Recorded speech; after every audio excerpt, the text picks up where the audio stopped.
ஓம் சாய்ராம். முதல் உலகப் போர் நடந்து கொண்டிருந்த நேரம்.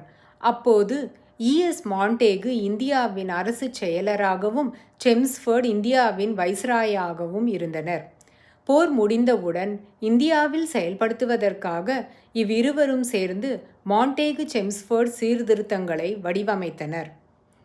இங்கிலாந்து நாட்டு மக்கள் போரினால் மிகவும் பாதிக்கப்பட்டிருந்தனர். 1917ஆம் ஆண்டு அவர்கள் பொதுத் தேர்தலை எதிர்நோக்கியிருந்தனர். அப்பொழுது போரை முடிவுக்கு கொண்டு வரக்கூடிய அரசையே தேர்ந்தெடுக்க அவர்கள் முடிவெடுத்திருந்தனர். நமது தேசிய தலைவர்கள் லிபரல் கட்சி தலைவர்களை சந்தித்து அவர்களுடைய தேர்தல் பிரச்சனையாக இந்தியாவின் அரசியல் சுதந்திரம் பெறுவதை குறித்து முன்வைக்குமாறு கோர அவர்கள் விரும்பினர். ஓம் சாய்ராம்.